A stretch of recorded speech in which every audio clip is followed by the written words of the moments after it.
اللہ رب العزت کا ارشاد ہے،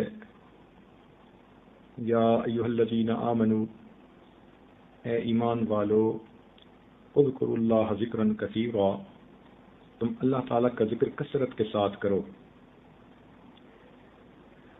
اللہ تعالیٰ کا ذکر کثرت کے ساتھ کیسے کریں؟ یہ چیز سیکھنے سے آتی ہے۔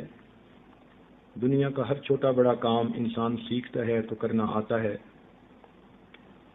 ایک بچی گھر کے اندر کھانا پکانا سیکھتی ہے، پھر اچھا کھانا پکانے والی بن جاتی ہے۔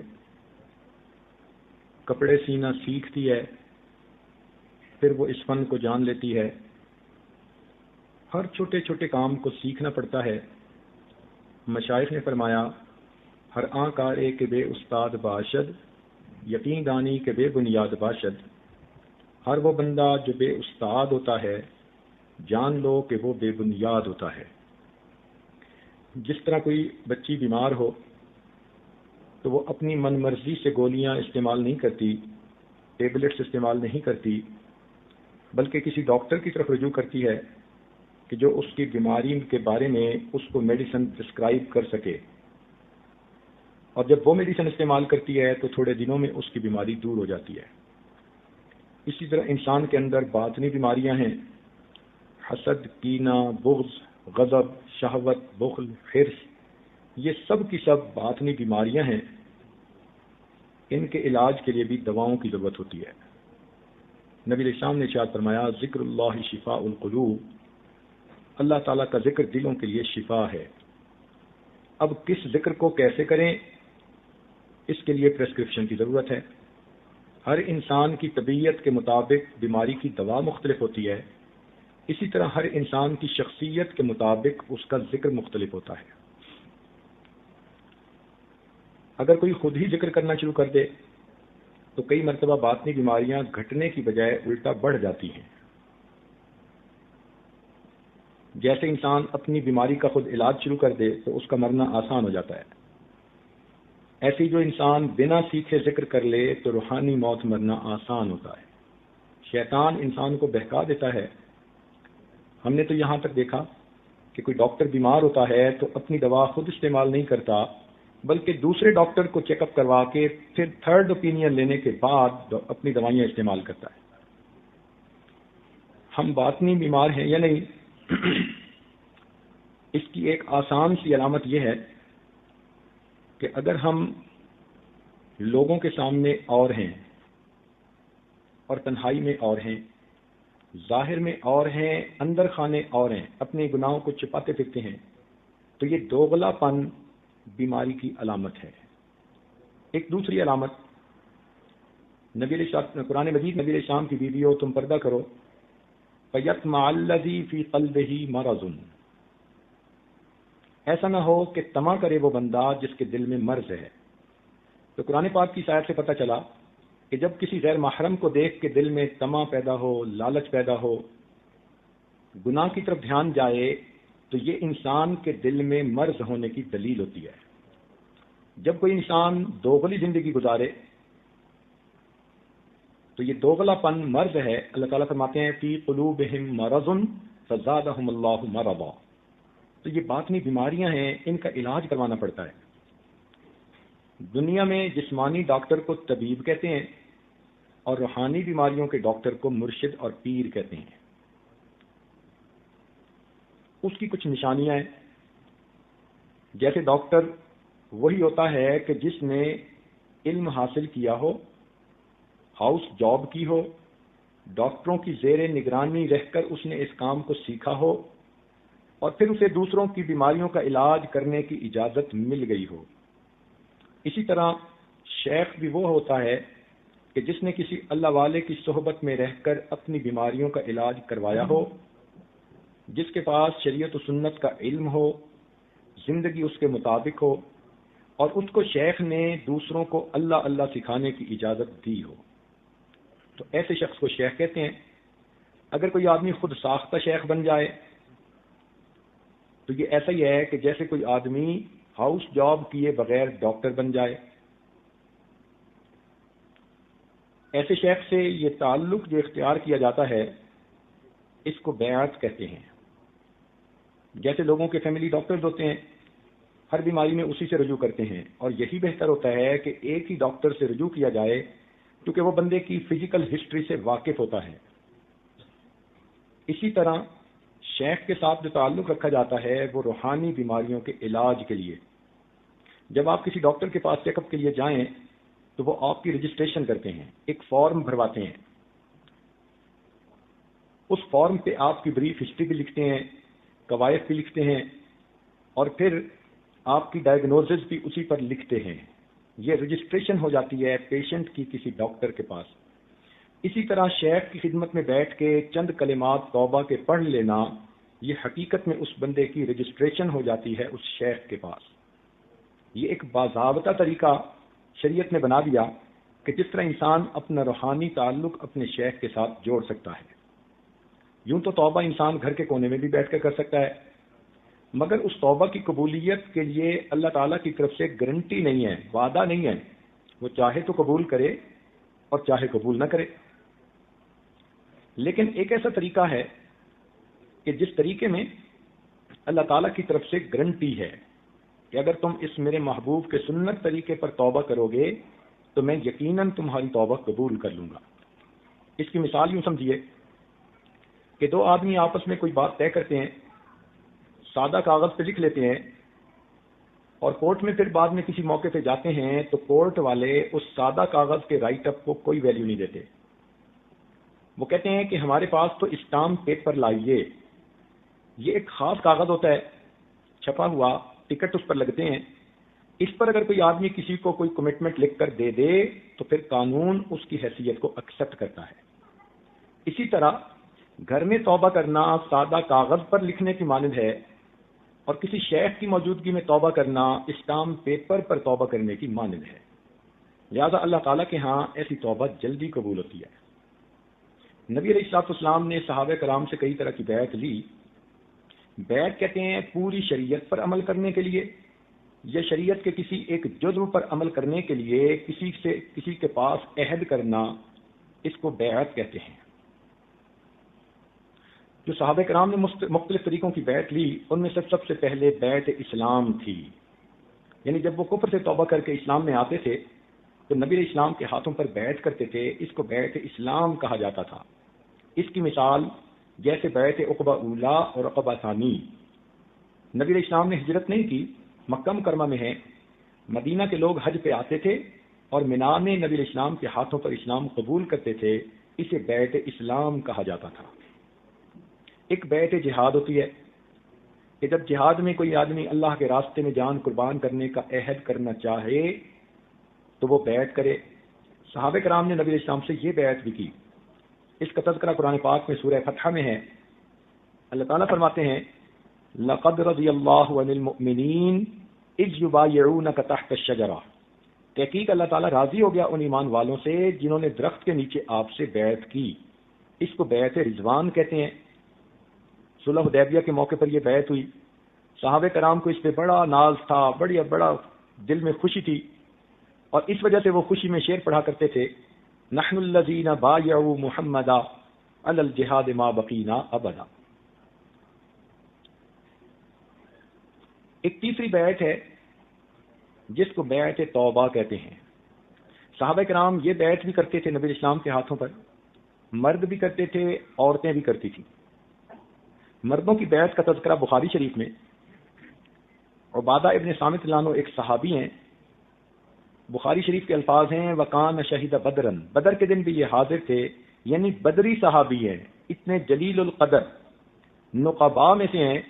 ہجرت سے پہلے انہوں نے نبی اسلام کے ہاتھوں پر مینا میں اسلام قبول کیا ہوا تھا، اور جب قرآن مجید کو جمع کرنے کی کمیٹی بنی زید بن ثابت عنہ کی امارت میں تو یہ اس کمیٹی کے بھی رکن تھے۔ اتنے جلیل القدر صحابی، وہ کہتے ہیں کہ ہم بہت سارے صحابہ نبی اسلام کی خدمت میں حاضر تھے کہ اللہ کے محبوب نے اپنا ہاتھ پھیلایا اور ہمیں فرمایا تم میری بیعت کیوں نہیں کرتے؟ ہم نے عرض کیا اللہ کے نبی کس بات پر بیعت کریں؟ فرمایا تم شرک نہیں کرو گے، فلاں گناہ نہیں کرو گے، فلاں گناہ نہیں کرو گے، کچھ گناہ گنوا دیے۔ ہم نے کہا ہم حاضر ہیں۔ چنانچہ سب لوگوں نے ان گناہوں سے بچنے کے لیے نبی اسلام کے ہاتھوں پر بیعت کی۔ اس کو بیعت توبہ کہتے ہیں۔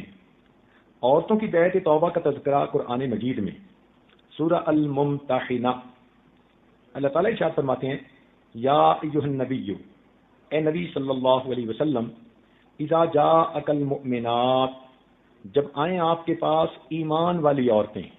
اب دیکھیں یہاں یہ نہیں کہا اذا جاءک الکافرات، اذا جاءک المشرکات، اذا جاءک المنافقات، نہیں، نہ یہ مشرکہ ہیں، نہ کافرہ ہیں، نہ منافقہ ہیں۔ کون ہیں؟ اذا جاءک المؤمنات، یہ مومنات ہیں، صحابیات ہیں، بیعت اسلام کر کے دین اسلام میں داخل ہو چکی ہیں۔ وہ کس لیے آئی ہیں؟ یبایعنک، آپ کی بیعت کرنے کے لیے۔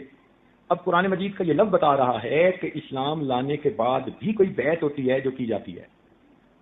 اس بیعت کا آخر کوئی مقصد ہوگا، قرآن مجید نے اس کو بھی واضح کر دیا، الا اللہ یشرکن باللہ شیئا، اللہ کے ساتھ کسی کو شریک نہیں ٹھہراؤ گے، ولا یسرقنا، چوری نہیں کرو گی، ولا یزنینا، اپنے عزت و ناموس کی حفاظت کرو گی، ولا یاتینا ببہتان یفترینہ بین ایدیہن وارجلہن، کسی پر بہتان نہیں باندھو گی، ولا یاتینک فی معروف، اے محبوب کسی بھی معروف کام میں آپ کی نافرمانی نہیں کریں گی، یعنی سنت پر عمل کی کوشش کریں گی، یہ ان کے آنے کا مقصد ہے، اور اس مقصد کے لیے یہ بیعت کرنا چاہتی ہیں۔ فبایعہن، آپ انہیں بیعت کر لیجئے، واستغفر لہن اللہ، یہ ہے اصل راز بیعت کا کہ یہ عورتیں تو توبہ کریں گی ہی، آئی جو اسی نیت سے ہیں، اے محبوب آپ بھی ان کے لیے توبہ کیجئے، ان اللہ غفور الرحیم، بے شک اللہ تعالیٰ غفور اور رحیم ہے۔ مفسرین نے لکھا اللہ تعالیٰ نے انا کی تاکید کی مہر لگا کر ایسے طریقہ کار میں توبہ کی قبولیت کا وعدہ فرما لیا۔ لہذا جو بندہ اس سنت طریقے کے اوپر توبہ کرے گا، انا کی مہر ہے، اللہ تعالیٰ کی طرف سے گارنٹی ہے، انڈورسمنٹ ہے کہ میرے بندو اس طرح سے کی ہوئی توبہ کو میں پروردگار ضرور قبول کروں گا۔ تو آدمی خود بھی توبہ کرتا ہے اور شیخ بھی توبہ کرتے ہیں، کیونکہ وہ نائب رسول ہوتے ہیں۔ اللہ تعالیٰ نے نبی علیہ الصلوۃ والسلام کا کام اس امت کے علماء صلحاء کے کندھوں پر رکھ دیا، لہذا وہ نائب بن کر، وکیل بن کر کام کرتے ہیں، اپنی طرف سے نہیں کرتے، ان کو مشائخ کی طرف سے حکم ہوتا ہے۔ چنانچہ نبی علیہ السلام کا کام سیدنا ابوبکر صدیق نے سنبھالا، ان کا کام آگے چلتے چلتے چلتے ہمارے پاس باقاعدہ مشائخ کے نام موجود ہیں جنہوں نے یہ دین کا کام کیا، اور اس عاجز کے شیخ نے اس عاجز کو باقاعدہ اس کام کے لیے حکم فرمایا۔ اسی لیے اس کام کی خاطر اور بزرگوں کی اس نسبت کا نور پھیلانے کی خاطر یہ عاجز ہر وقت سفر میں ہوتا ہے اور اپنے بڑوں کے ڈالے ہوئے اس بوجھ سے سبکدوش ہونے کے لیے کوششیں کرتا ہے، ایسا نہ ہو کہ قیامت کے دن مشائخ کے سامنے شرمندگی اٹھانی پڑے۔ اس کو بیعت توبہ کہتے ہیں، اس کا تذکرہ قرآن مجید میں موجود ہے۔ اب بتائیے اگر صحابیات نے نبی علیہ السلام کے پاس آ کر بیعت کی، تو اگر آج کی کوئی عورت یہ توبہ کی بیعت کرنا چاہے تو کیا وہ اس عمل سے محروم ہو گئی؟ نہیں، جس طرح نبی علیہ السلام کی یہ سنت ہے اس زمانے میں تھی، یہ سنت آج تک جاری ہے، قیامت تک جاری رہے گی۔ چنانچہ اس کو بیعت توبہ کہتے ہیں، اور یہ مشائخ ذکر بتانے سے پہلے یہ توبہ کی بیعت کرواتے ہیں تاکہ پچھلے گناہ معاف ہوں اور آئندہ نیکوکاری کی زندگی نصیب ہو۔ دیکھیں نا، آپ اگر خوشبو لگانا چاہیں تو صاف ظاہر ہے کہ پہلے صابن سے نہاتی ہیں، جسم کپڑے صاف ستھرے ہوتے ہیں، پھر خوشبو لگاتی ہیں۔ پسینے والے جسم پہ تو خوشبو کوئی عقل مند نہیں لگاتا۔ اسی طرح جو انسان ذکر اذکار کرنا چاہے تو وہ پہلے بیعت کے ذریعے باطنی غسل کر لے اور پھر اللہ کے ذکر، نبی علیہ السلام پر درود شریف وغیرہ کے اذکار کرے تاکہ ان کی خوشبو اس پر آ جائے۔ تو یہ بات سمجھنی تو بہت آسان ہے، اس میں کوئی رکاوٹ نہیں۔ دنیا کے علوم سیکھنے کے لیے دنیا کے استاد کی ضرورت ہوتی ہے، اور دین کا علم سیکھنے کے لیے دینی استاد کی ضرورت ہوگی۔ فرق اتنا ہے کہ مرد تو اپنے شیخ کی صحبت خدمت میں بیٹھ کر سامنے سیکھتے ہیں، اور عورتیں پردے میں رہ کر مردوں کے واسطے سے سیکھتی ہیں۔ واعظ و نصیحت کی محفل میں آ سکتی ہیں، شیخ کے بتائے ہوئے معمولات کو کر سکتی ہیں، اتنا کرنے سے اللہ تعالیٰ ان کے دلوں کو بھی صاف فرما دیتا ہے۔ اللہ تعالیٰ نے ولایت کا میدان مردوں کے لیے بھی کھلا رکھا، عورتوں کے لیے بھی کھلا رکھا۔ اس لیے اس امت میں کتنی عورتیں ایسی گزری جو بڑی ولیہ بنی، رابعہ بصریہ اللہ کی نیک بندی اتنی بڑی عارفہ تھیں کہ حسن بصری رحمۃ اللہ علیہ درس قرآن دینے کے لیے ان کا انتظار کرتے تھے. لوگ پوچھتے حضرت درس شروع کریں، دیر ہو رہی ہے. اگر وہ بوڑھی عورت نہ بھی آئی تو کیا ہوا؟ حسن بصری رحمۃ اللہ علیہ فرماتے کہ جو غذا میں نے ہاتھیوں کے لیے تیار کی وہ تم چونٹیوں کو میں کیسے کھلا دوں. اتنا ان کی معرفت تھی اللہ تعالیٰ کے بارے میں. اور اس امت میں کتنی نیک بیویاں ایسی گزری ہیں کہ جنہوں نے اللہ تعالیٰ کی معرفت کے نور سے اپنے سینوں کو بھر لیا. تو یہ اس کو بیعت کہتے ہیں اور الحمدللہ اس کی برکات ہوتی ہیں. کیونکہ اس موضوع پر کھل کے بات کرنے کی کبھی فرصت نہ ملی، موقع نہ ملا، آج پہلی مرتبہ اس پر بات کر رہے ہیں، تو کچھ تھوڑی سی کارگزاری بھی آپ کے سامنے کہہ دیں تاکہ آپ کو تعارف ہو جائے کہ اس راستے پر کیسے بندے کی زندگیاں بدلتی ہیں. یہ آج ایک مرتبہ کسی ایئرپورٹ پر بیٹھا تھا، کافروں کا ملک تھا. ایک نوجوان دیکھنے میں بہت خوبصورت پرسنالٹی اپنے ہاتھ میں شراب کی بوتل لیے پیتا ہوا جا رہا تھا. جب قریب سے گزرا اور اس نے اس عاجز کی طرف دیکھا تو 5-10 قدم آگے جانے کے بعد پھر واپس آیا اور ہیلو ہائی کرنے کے بعد مجھے کہتا ہے I want to be like you. میں نے اس کی طرف دیکھا کہ منہ سے شراب کی بو آ رہی ہے، ہاتھ میں اس نے شراب کی بوتل پکڑی ہوئی ہے. یہ عاجز سمجھا کہ شاید یہ اس وقت اپنے ہوش میں نہیں، پرواز کر رہا ہے، اور اس کو فقیر کا یہ لباس اچھا لگا تو پوچھا کہ آپ کو یہ پگڑی، امامہ اور جبہ وغیرہ اچھا لگا؟ کہنے لگا no, I want to be like you, I see some light on your face. میں تمہارے جیسا بننا چاہتا ہوں اس لیے کہ تمہارے چہرے پہ مجھے کچھ روشنی محسوس ہو رہی ہے. دل میں فوراً خیال آیا کہ اے اللہ، ہو سکتا ہے اس کے لیے ہدایت کا وقت ہو. تو اس ساجد نے کہا کہ you can be even better than me, آپ تو مجھ سے بھی بہتر ہو سکتے ہیں. وہ کہنے لگا okay I am just coming. سامنے ایک واش روم تھا، وہ نوجوان سیدھا اس میں چلا گیا اور اس نے دیکھتے دیکھتے وہ بوتل شراب کی ٹریش کین کے اندر پھینک ماری اور پھر اس نے اپنا ہاتھ منہ دھویا، کلی کی، فریش اپ ہوا اور فریش اپ ہو کے پھر اس عاجز کے پاس آ کر کرسی پر بیٹھ گیا اور کہنے لگا let me introduce my self. میں نے کہا ٹھیک ہے. کہنے لگا یہ میرا نام ہے، میں نے ٹوکیو یونیورسٹی جاپان سے کمپیوٹر انجینئرنگ میں ایم ایس سی کی ہوئی ہے اور ایک کمپنی کے اندر میں مینیجر کے طور پہ کام کرتا ہوں. آپ دیکھ رہے ہیں کہ اللہ نے مجھے کتنی اچھی جوانی دی، خوبصورتی دی، اور میری جاب بہت اچھی ہے اور میرے آفس میں ادھر ادھر ارد گرد ہر طرف لڑکیاں کام کرتی ہیں. میرا کوئی دن گناہ کے بغیر نہیں گزرتا. مجھے دائیں بائیں کہیں نہ کہیں سے روز گناہ کی آفر ہوتی ہے اور میں ڈیلی گناہ کرتا ہوں. تو اب آپ مجھے بتائیں کہ میں آپ جیسا کیسے بن سکتا ہوں. پھر کہنے لگا کہ میرے بارے میں یہ سمجھ لیں، I ate everything, I do everything. ان 2 لفظوں میں اس نے اپنی پوری زندگی کی ترتیب بتا دی. I ate everything, I do every thing.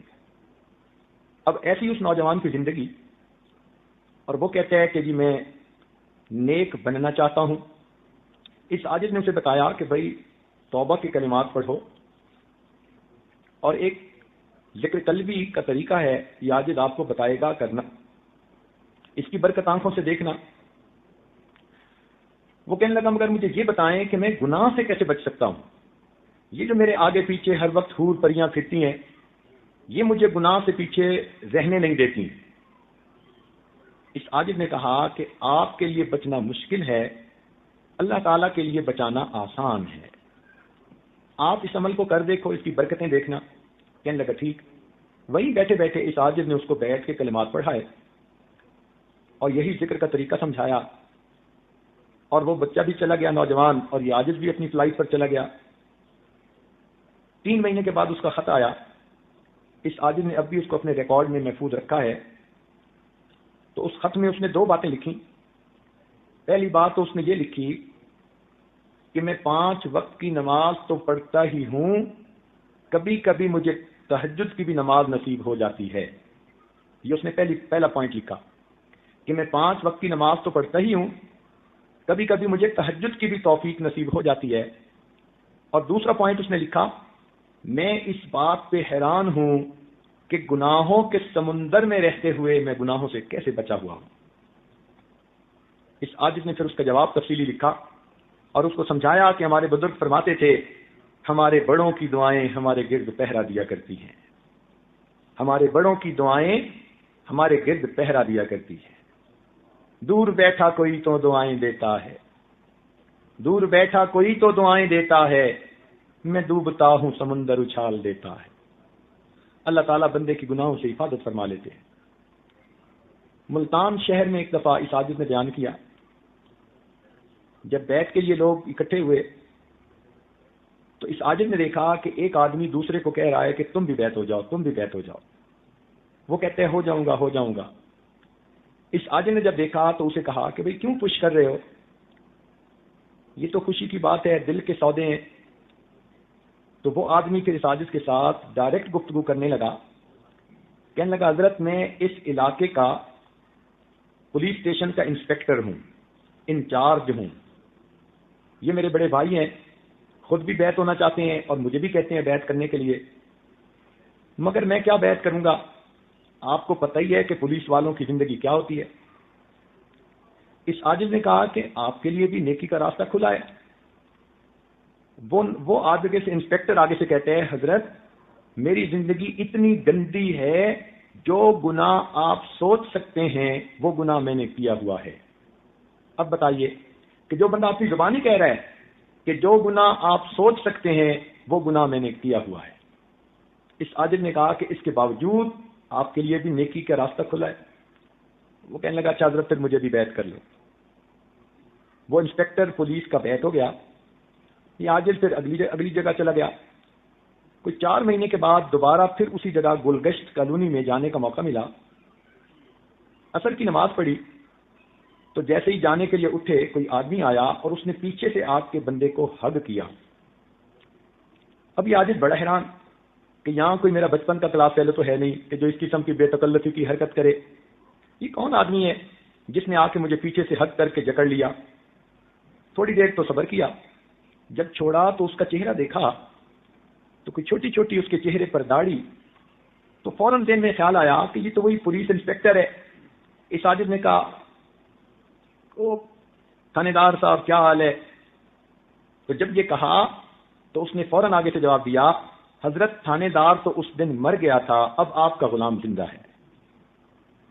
پھر مسجد کے نمازیوں کے سامنے اس نے کہا on duty S H O, کہنے لگا حضرت میں اب نے چہرے پر سنت بھی سجا لی ہے، نیک بن گیا ہوں، میں تہجد کی نماز روزانہ گھر میں پڑھتا ہوں اور فجر کی اذان روزانہ اس مسجد میں آ کر میں خود دیا کرتا ہوں۔ ایسی برکت کہ علاقے کا on duty S H O گھر میں تہجد پڑھتا ہے اور محلے کی مسجد میں آ کے فجر کی اذان دیتا ہے۔ یوں اللہ تعالیٰ زندگیوں کو بدل دیتے ہیں۔ اس بیعت اور نسبت کی اللہ کے ہاں بڑی برکت ہے۔ اللہ تعالیٰ بندے کو ظاہری مصیبتوں سے بھی بچاتے ہیں اور اللہ تعالیٰ اخلاقی مصیبتوں سے بھی بچاتے ہیں۔ چنانچہ ایک نوجوان فیکٹری میں مینیجر تھا، اس عاجز کا کلیگ تھا کسی زمانے میں۔ ایک دفعہ وہ مہمان خانے میں آیا، ہتھ کڑی لگی ہوئی، 2 پولیس والے ساتھ ہیں۔ یہ عاجز دیکھ کے بڑا حیران ہوا۔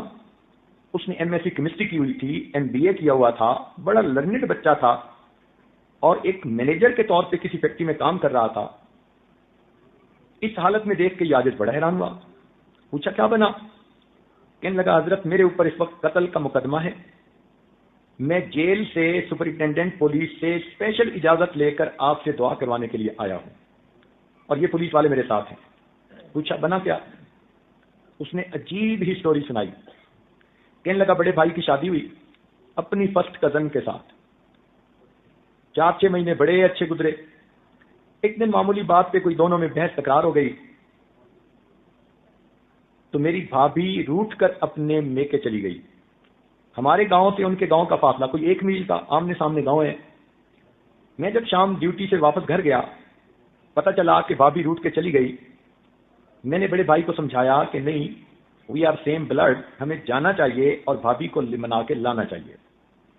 یہ نوجوان اپنے پورے خاندان میں سب سے زیادہ ریسپیکٹڈ فگر تھی اور سب سے زیادہ ایجوکیٹڈ فگر تھی، تعلیم یافتہ، اور پورے فیملی کا سب سے زیادہ باعزت شخص تھا، پورا شہر اس کی عزت کرتا تھا، اتنے اچھے اخلاق والا، اتنا پیارا نوجوان۔ کہنے لگا میں نے اپنے بھائی کو گاڑی میں بٹھایا، میں نے کہا چلو بھابھی کو لے کے آتا ہوں۔ ان کے گھر گئے، بڑے اچھے طریقے سے ملے، انہوں نے چائے بنائی، بسکٹ دیے، کھائے پیے۔ میں نے بھابھی سے کہا کہ بھابھی ہمارا تعلق ایک نہیں کئی طرح کا ہے، چھوٹی باتوں پہ نہیں روٹھا کرتے، چلیں آپ گھر چلیں۔ بھابھی بھی تیار ہو گئی، اس نے بھی اپنی سامان سمیٹ لیا، سامان گاڑی میں ہم نے رکھ لیا۔ جب بیٹھنے لگے بھابھی نے کوئی بات کر دی، جس لفظ کو سن کر میرا بھائی پھر بھڑک اٹھا، اس نے بھی کوئی سخت لفظ کہہ دیا، تو بھابھی آگے سے بول پڑی، بھائی بول پڑا، دونوں نے ایک دوسرے سے پھر بحث تکرار شروع کر دی۔ تو بھابھی کا چھوٹا بھائی آ گیا، کون ہوتے ہو میری بہن کو تم اس طرح کہنے والے؟ اب عورت کی جو لڑائی تھی وہ مردوں میں آ گئی، دونوں میں ہاتھا پائی شروع ہو گئی۔ جب دونوں میں ہاتھا پائی ہونے لگی تو اس کا ایک بھائی بھاگا اور اپنے کمرے کے اندر سے گن نکال کے لایا کہ تو کون ہوتا ہے میرے بھائی پہ ہاتھ اٹھانے والا؟ اب جب وہ قریب آیا تو میرے بھائی نے اپنی جان بچانے کے لیے اس کے گن کے رخ کو جو موڑا تو وہ اسی کی طرف ہو گیا جس کے ہاتھ میں گن تھی، اور ٹریگر دب گیا۔ جھگڑے کے اندر وہ جو بندوق چلی تو جو لانے والا بندہ تھا وہ خود موقع کے اوپر اسی وقت ڈھیر ہو گیا، مر گیا۔ ہم تو اس ذہن میں سوچ بھی نہیں سکتے تھے کہ یہ واقعہ پیش آئے گا۔ میں نے انہیں کہا کہ اس کو اٹھائیں، ہاسپٹل لے جاتے ہیں، مگر وہ تو اسی وقت ہی ٹھنڈا ہو گیا۔ اس کے بھائیوں نے مجھے پکڑ لیا اور میری بھابھی کہنے لگی کہ ہاں اس پہ مقدمہ بنوائیں گے اور ہم اپنے بھائی کے بدلے میں اس کو پھانسی لگوائیں گے۔ تو میرا بھائی تو بھاگ گیا۔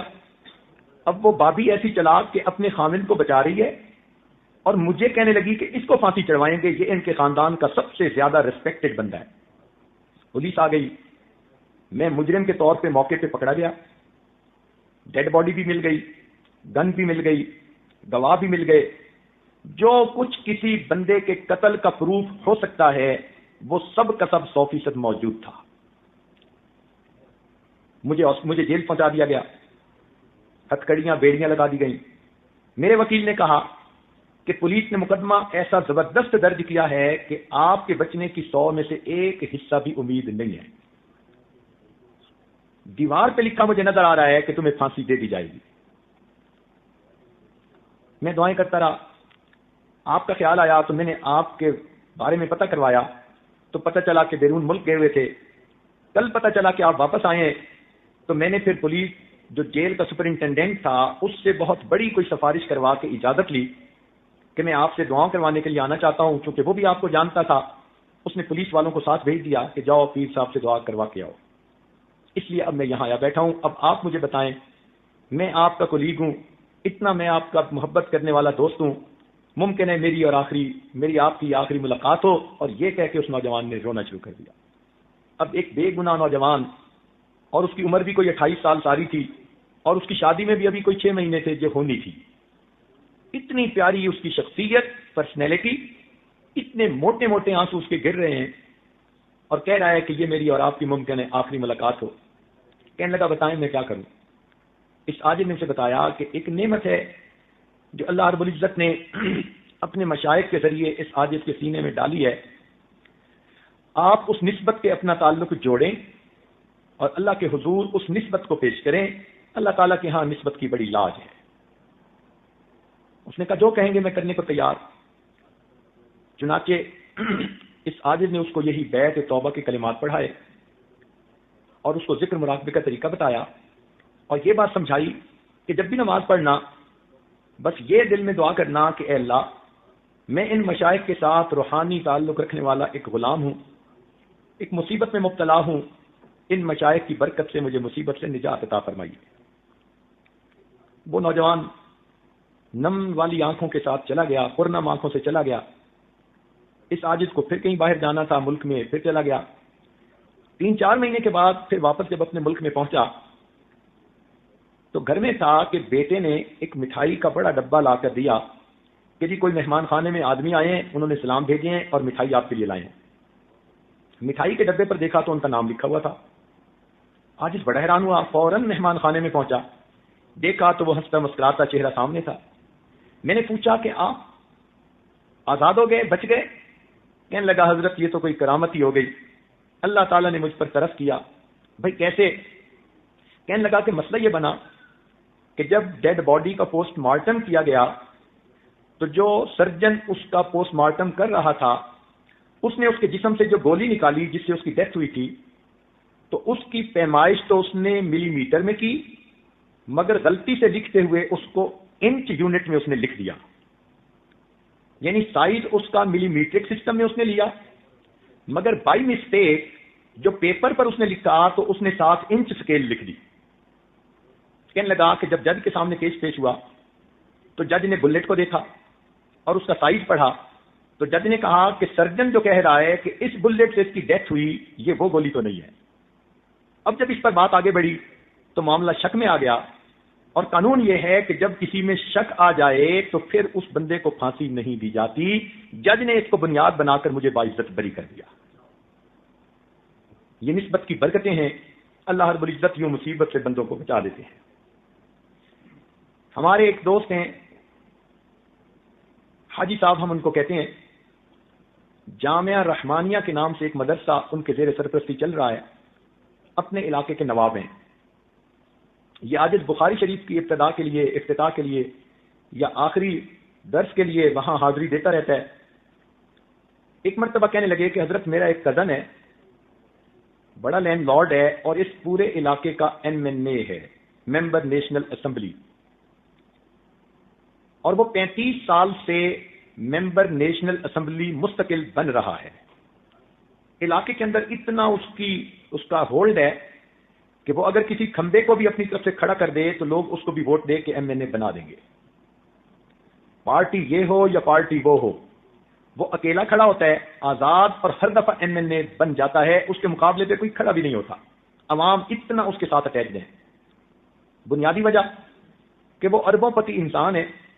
یہ پورا شہر جو آباد ہوا یہ ان کی زمین ملکیت تھی, انہوں نے بیچی, لوگوں نے خریدی. اب پورے شہر کی زمین جس نے بیچی ہو تو اس کے ایسٹس کتنے ہوں گے؟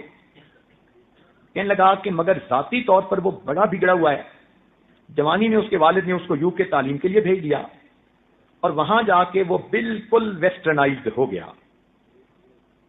اور جب وہ یہاں واپس آیا تو وہاں کے ماحول کو وہ یہاں خود لے کے آیا. دین سے اس کو کوئی مس نہیں. گھر میں اس نے پینے پلانے کا سسٹم ابھی بھی رکھا ہوا ہے.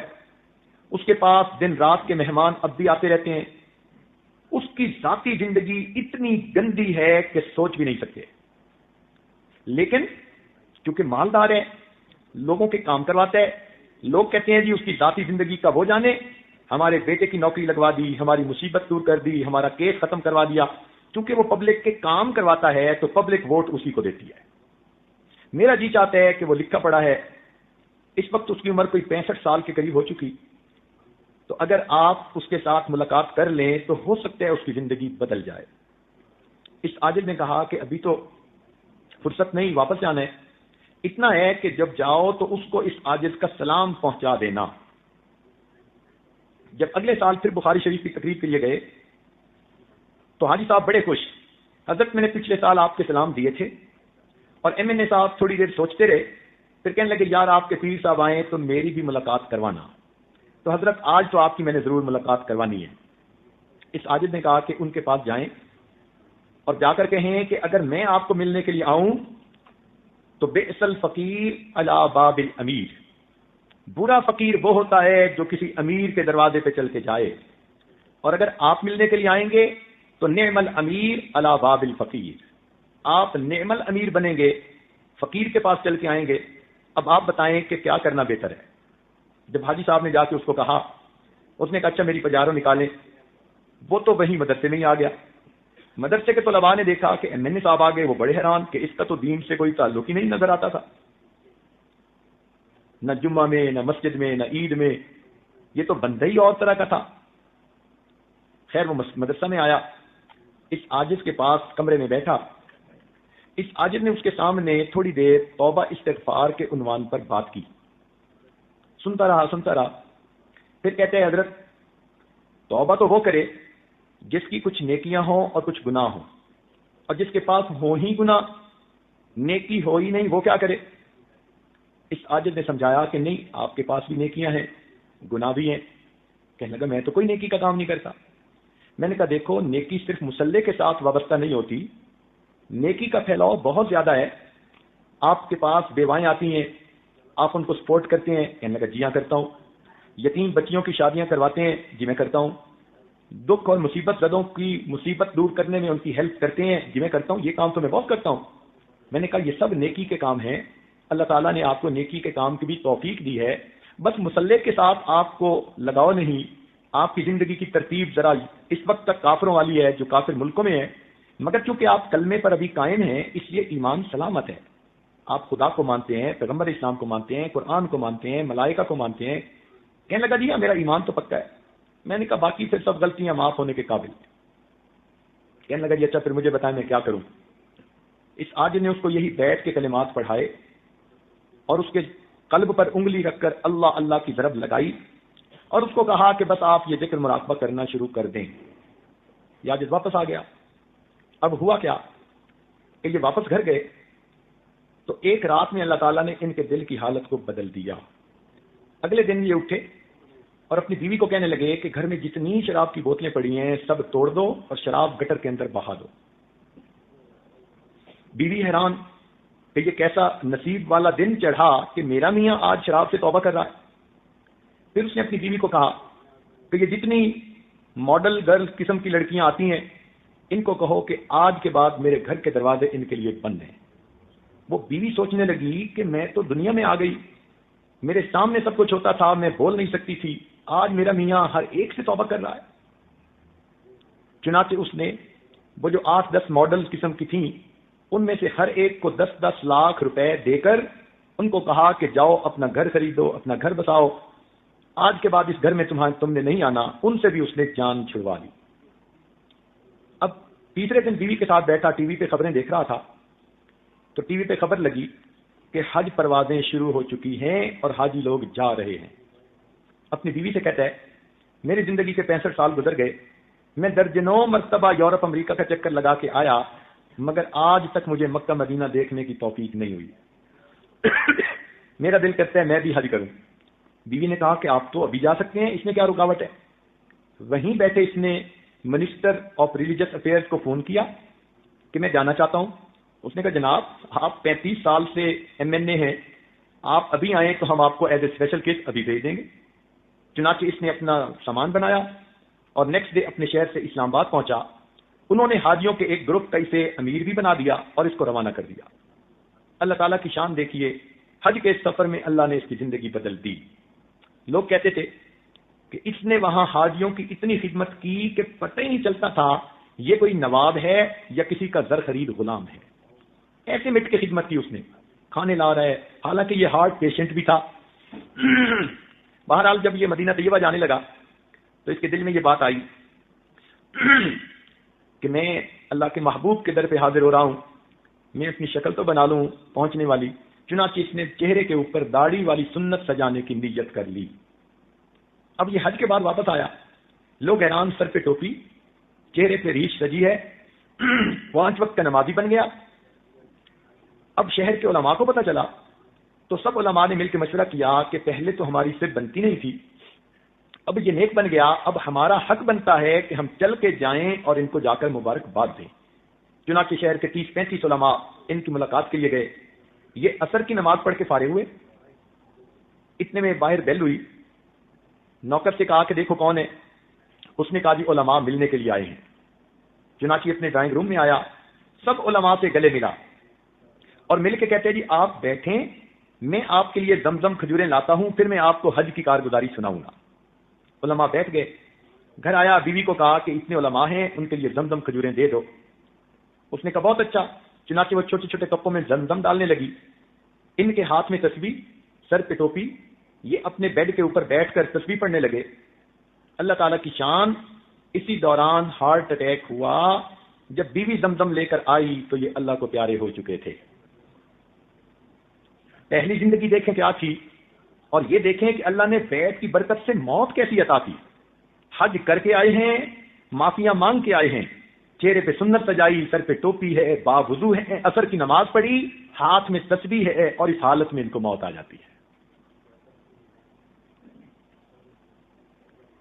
حضرت قاری محمد طیب رحمۃ اللہ علیہ کا واقعہ ایک کتابوں میں لکھا ہے کہ ایک عورت نے ان سے بیعت کی اور اس کے بعد اس عورت کا ان سے کوئی رابطہ بھی نہ رہا۔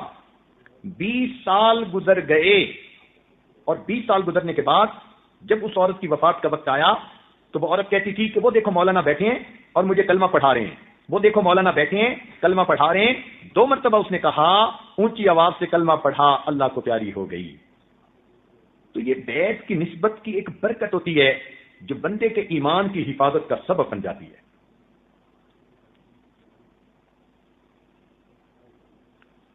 ہمارے ایک دوست ہیں، ان کا جوان بیٹا امریکہ میں 18 سال 17 سال کی جو عمر کو پہنچا تو وہاں کے کلبوں میں وہ پھنس گیا۔ والد اتنا پریشان، والدہ اتنی پریشان کہ کوئی حد نہیں۔ اب انہوں نے ساجد کے سامنے رونا رویا۔ ساجد نے کہا بھائی جیسا کیسا ہے بس اس کو بیعت کروا دو، اور پھر برکت دیکھو نسبت کی کہ کیا ہوتی ہے۔ اللہ تعالیٰ کی شان کہ اس بچے نے والدین کی بات مان کر بیعت کر لی اور یہ نہ سمجھا کہ میرے ساتھ ہونے والا کیا ہے۔ اب مشائخ کی دعاؤں میں اس کا حصہ پڑ گیا، اللہ تعالیٰ نے اس کے دل کی دنیا کو بدلنا شروع کیا۔ 1 سال کے اندر وہ بچہ جو اپنی زبان سے کہتے ہیں کہ نیو یارک میں میرے پیچھے ایک وقت میں 10 لڑکیاں ہوتی تھیں جو مجھے گناہ کی طرف مائل کرتی تھیں، میں ایک کا فون بند کرتا تھا اور دوسری کا اٹینڈ کرتا تھا، دوسری کا بند کر کے تیسری کا اٹینڈ کرتا تھا، اور 10 کی 10 کو پتا تھا کہ اس کا 10 سے تعلق ہے، مگر سب کمپیٹ کر رہی تھیں کہ اس کو کون اپنا لے۔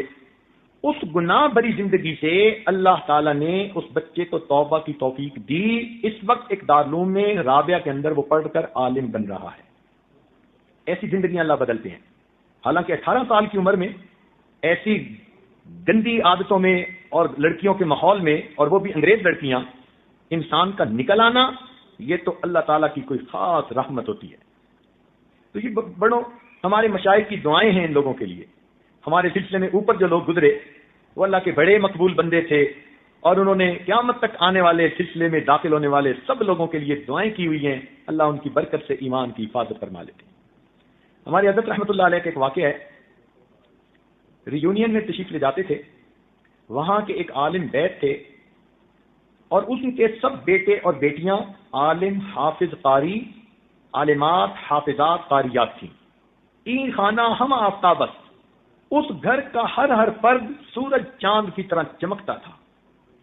لیکن ایک ان کا بیٹا جس نے فرانسیسی زبان پڑھی اور یونیورسٹی میں پروفیسر لگ گیا، وہ لڑکا ایسے ماحول میں پھنسا کہ سرے سے دہریہ بن گیا۔ اب گھرانہ علماء کا اور ایک بیٹا ان میں سے دہریہ، بے عمل بے نماز نہیں، وہ سرے سے اللہ تعالیٰ کے وجود کا منکر تھا۔ وہ عالم یہ واقعہ خود سنانے کے بعد کہنے لگے کہ ہم میاں بیوی راتوں کو روتے روتے رہ جاتے کہ یہ ہمارے گھر میں سے ایک بچہ کیسا نکل آیا، کسی کو بتا بھی نہ سکتے۔ میں مسجد کا پیش امام، لوگوں میں میری اتنی عزت قدر، میرے بچے اتنے نیک، میری بیٹیاں اتنی نیک، اور ان میں سے ایک گھر کا فرد وہ دہریہ بن گیا۔ کہنے لگا ہمارے حضرت بھی آتے تو ہم شرم کے مارے ان کو بھی نہ بتا سکتے۔ یہ بات ذہن میں رکھیے کہ جس طرح مریض کو چاہیے کہ ہر بیماری اپنے ڈاکٹر کو بتائے سب علاج ہوگا، اسی طرح مریض کو بھی چاہیے کہ اپنی روحانی ہر بیماری کی اطلاع شیخ کو ضرور دے تاکہ اس کا علاج ہو سکے۔ اگر مریض شرم کرے کہ میں ڈاکٹر کو بیماری کیسے بتاؤں تو اس کی بیماری کا علاج نہیں ہوگا۔ اسی طرح مریض شرم کرے کہ میں اپنا یہ گناہ کیسے بتاؤں تو اس کا علاج نہیں ہوگا۔ ہمارے مشائخ نے کہا کہ مریض کو چاہیے کہ شیخ کے سامنے دل کا حال اس طرح کھول لے جیسے کوئی لڑکی اپنی ماں کے سامنے اپنا سب کچھ کھول دیتی ہے۔ تو خیر ایک دن انہوں نے حضرت کے سامنے اپنے دل کا غم کہہ ڈالا۔ حضرت نے فرمایا کہ اپنے بیٹے کو بیعت کروا دو۔ ان کا حضرت وہ تو نہ دین کو مانتے ہیں نہ خدا کو مانتے ہیں، وہ بیعت کہاں ہوگا؟ حضرت نے کہا آپ والد ہو، اسے سمجھا بجھا کے بیعت کروا دو۔ اب اس کے والد نے بات کی، لڑکا کہنے لگا نہ میں خدا کو مانتا ہوں، نہ نبی کو مانتا ہوں، نہ اسلام کو مانتا ہوں، میرا کیا واسطہ؟ والد صاحب نے کہا بیٹا ہم سب بیعت ہیں، تم بھی بیعت کر لو۔ جب زیادہ پوچھ کیا تو وہ کہنے لگا کہ اچھا آپ لوگوں کی مجبوری سے میں بیعت تو کر لیتا ہوں مگر میں نے کرنا کرانا کچھ نہیں۔ انہوں نے حضرت صاحب سے پوچھا، حضرت صاحب نے فرمایا کہ میں نے تو کرنے کے لیے کچھ کہا بھی نہیں، میں نے تو کچھ نہیں کہا کہ یہ کرنا وہ کرنا، کچھ نہ کرے، فقط بیعت کے کلمات پڑھے اور پھر اس کی برکت آپ دیکھیے۔ چنانچہ ماں باپ نے پھر اگلے دن سمجھایا، حتیٰ کہ اس بچے نے حضرت کے ہاتھوں میں ہاتھ دے کر توبہ کے کلمات پڑھ لیے۔ وہ نہ سمجھ سکا کہ کسی اللہ والے کے پڑھانے پر جو یہ کلمات پڑھے جاتے ہیں، اس توبہ کو ایک نسبت ہوتی ہے بزرگوں کے ساتھ۔ اب کیا ہوا کہ وہ گھر میں تو پہلے بھی ہوتا تھا لیکن حضرت سے ملتا ہی نہیں تھا۔ اب بیعت کی برکت کے بعد اس کے دل میں حضرت کی عقیدت محبت پیدا ہونی شروع ہو گئی۔ چنانچہ کبھی وہ گھر سے کھانا لا کے حضرت کے سامنے دسترخوان بچھا دیتا، کبھی پانی لا کے دے دیتا، کبھی دروازہ کھول دیتا، کبھی محفل میں بیٹھ کے 2 باتیں سن لیتا۔ اللہ تعالیٰ کی شان دیکھیے، 1 سال کے اندر اللہ تعالیٰ نے اس کی دل کی دنیا کو ایسے بدلا، اس نے باقاعدہ اسلام قبول کیا، نمازیں شروع کی، چہرے پہ سنت سجائی، اپنی وضاقتہ مسلمانوں والی بنائی، تہجد گزار بن گیا، اور اگلے 2 سالوں میں اس نے ذکر پر اتنی محنت کی کہ 2 سالوں کے بعد ہمارے حضرت نے اس کو اجازت خلافت عطا فرمائی۔ وہ پروفیسر یونیورسٹی کا، پھر اس نے دین کا کام کیا۔ اس وقت ہزاروں طلباء نوجوانوں کے لیے وہ شیخ اور مرشد بن کے کام کر رہا ہے۔ یہ نسبت کی برکت ہوتی ہے کہ دہریوں سے بھی اللہ تعالیٰ پھر دین کا کام لے لیا کرتے ہیں۔ اللہ تعالیٰ ایمان کی حفاظت فرماتے ہیں۔ چنانچہ ہمارے ایک دوست حافظ صاحب تھے، ایسی ایمان کی حفاظت، انہوں نے عصر کی نماز پڑھی اور اپنے بھائی کو کہتے ہیں اس عاجز کا نام لے کر کہ حضرت صاحب کو میرے سلام دے دینا اور تم گواہ رہنا میں کلمہ پڑھ رہا ہوں، اور یہ کہہ کے اس حافظ صاحب نے کلمہ پڑھا اور مسجد میں وہیں ان کی وفات ہو گئی۔ ایسی موت اللہ دیتے ہیں ایمان والی۔ یوں اللہ تعالیٰ ایمان کی حفاظت فرماتے ہیں۔ ہمارے ایک دادا پیر خواجہ فضل علی قریشی رحمۃ اللہ علیہ تھے، وہ فرماتے تھے کہ جس بندے نے اس عاجز سے بیعت کے کلمات پڑھے اور اس عاجز نے ان کے قلب پر انگلی رکھ کر اللہ اللہ کہی، اس کو ذکر کے بغیر موت نہیں آ سکتی۔ ایسی مقبول دعائیں ہیں ہمارے مشائخ کی، اس توبہ کی برکت سے اللہ تعالیٰ ایمان کی حفاظت فرما لیتے ہیں۔ چنانچہ ایک واقعہ آخری سنا کر بات مکمل کروں گا۔ ہمارے اپنے محلہ میں اس عاجز کے کلاس فیلو ہیں۔ الحمدللہ اس عاجز کو جتنی محبت دنیا میں ملتی ہے اس سے زیادہ محبت اپنے ملک میں ملتی ہے، اور جتنی محبت اپنے ملک میں ملتی ہے اس سے زیادہ محبت اپنے شہر میں ملتی ہے، اور جتنی محبت اپنے شہر میں ملتی ہے اس سے زیادہ محبت اپنے محلے میں ملتی ہے، اور جتنی محبت اپنے محلے میں ملتی ہے الحمدللہ اس سے زیادہ محبت اپنے گھر میں ملتی ہے۔ لوگ کہتے ہیں کہ گھر کا پیر ہلکا ہوتا ہے، الحمدللہ اس عاجز پر اللہ کا ایسا فضل، اللہ نے گھر میں بھی اس عاجز کو پیر بنا دیا۔ اس عاجز کی اہلیہ بیوی بھی ہے اور مریدہ بھی ہے۔ جب وہ دیکھتی ہیں کہ محلے کی وہ لڑکیاں جن کے ساتھ یہ عاجز پرائمری میں پڑھتا تھا یا جن کے ساتھ بچپن میں گلیوں میں کھیلتا تھا وہ آتی ہیں اور بیعت ہوتی ہیں، تو اس عاجز کی اہلیہ بڑی حیران ہوتی ہیں۔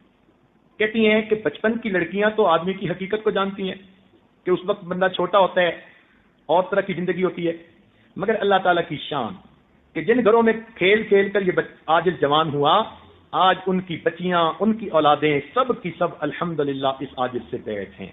اللہ رب العزت نے ایسی پاکیزہ جوانی عطا فرمائی کہ اپنے محلے کی گلی کی بہو بیٹیاں بچیاں دادیاں نانیاں سب کی سب اس عاجز سے بیعت کا تعلق رکھتی ہیں، الحمدللہ رب العالمین۔ تو اس عاجز کے اختلاف پہلو تھے، وہ بھی اس عاجز سے بیعت، اور ان کے والد صاحب بھی اس عاجز سے بیعت۔ حالانکہ ان کے والد تو میرے والد کی عمر کے تھے، مگر اللہ تعالیٰ نے محبت دل میں ان کے ڈال دی، لہذا انہوں نے اس عاجز سے بیعت کر لی۔ اب وہ جو میرے دوست ہیں انہوں نے یہ واقعہ مسجد کے اندر باوضو ہو کر سارے نمازیوں کو سنایا۔ یہ واقعہ ہم نے بھی سنا، تو ہم نے ان کو بلا کر خود بھی یہ واقعہ براہ راست سنا۔ وہ کہنے لگے کہ میرے والد صاحب بیمار تھے، توجہ سے بات سنیے گا، میرے والد صاحب بیمار تھے حتیٰ کہ ان کے آخری لمحات شروع ہو گئے۔ ہم 4-5 بھائی 2-3 بہنیں سب ان کی چارپائی کے ارد گرد بیٹھ کر دعائیں کرنے لگے، رونے لگے، کوئی قرآن پڑھ رہا ہے، کوئی یاسین شریف پڑھ رہا ہے، کوئی کلمہ پڑھ رہا ہے، کوئی رو رہا ہے۔ عجیب کیفیت تھی، اور والد صاحب آخری سانس لے رہے تھے۔ کہنے لگے کہ میں والد صاحب کے چہرے کے بالکل قریب ہو کر بیٹھ گیا اور میں نے اونچی آواز سے کلمہ پڑھنا شروع کر دیا۔ اتنے میں میری ایک بہن نے اشارہ کیا کہ ابو کے پاؤں تو بالکل ٹھنڈے بے جان ہو چکے۔ تھوڑی دیر بعد اس نے اشارہ کیا کہ دیکھو ابو کے گھٹنے بھی ڈھلک گئے، ٹانگیں ڈھلک گئیں۔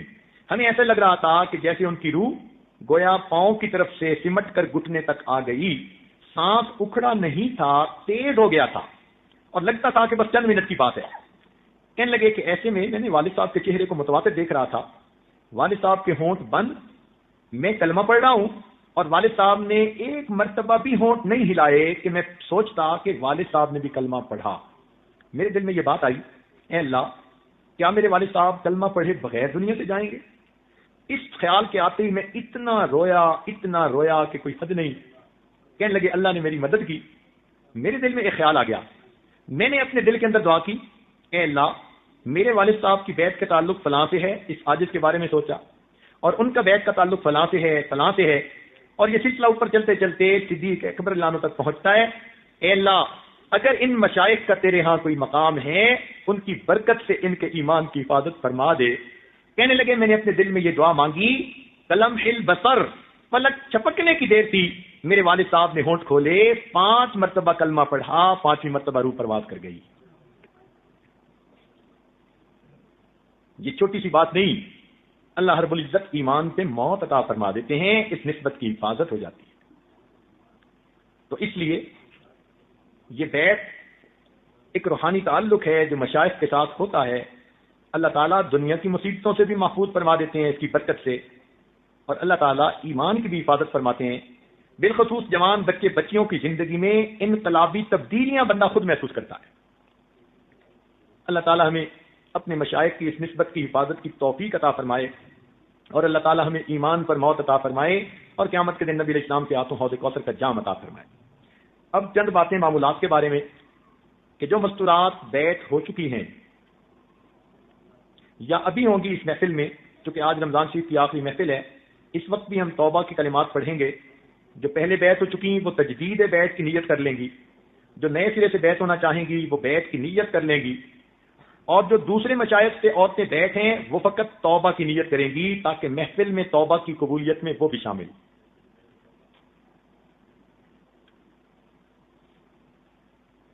تو پہلے بیعت کے کلمات پڑھا دیے جاتے ہیں تاکہ پھر بعد میں کچھ معمولات کی تفصیل بھی عرض کی جا سکے۔ آج رمضان مبارک کے آخری دن کی اس بابرکت محفل کو غنیمت سمجھتے ہوئے زندگی کے پچھلے تمام گناہوں سے سچی پکی توبہ کر لیجئے، دل میں نیت اور ارادہ کر لیجئے کہ اللہ آئندہ نیکوکاری پرہیزگاری کی زندگی نصیب فرما۔ جیسی نیت ہوتی ہے ویسی مراد ہوتی ہے، تو نیت کیجئے کہ اللہ مجھے آئندہ سچی اور سچی زندگی گزارنے کی توفیق نصیب فرما۔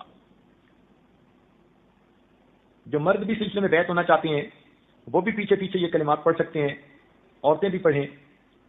بسم اللہ الرحمن، خود پسند لیجئے۔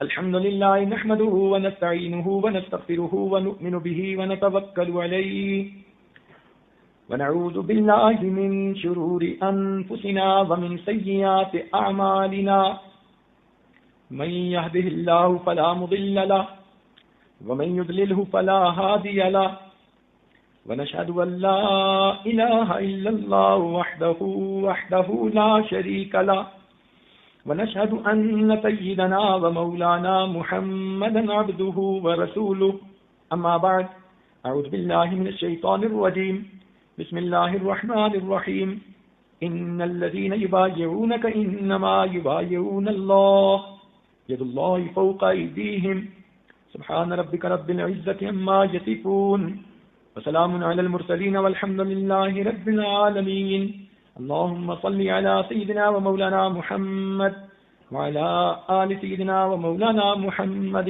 وبارك وسلم۔ یہ کلمات پیچھے پیچھے پڑھتی جائیے۔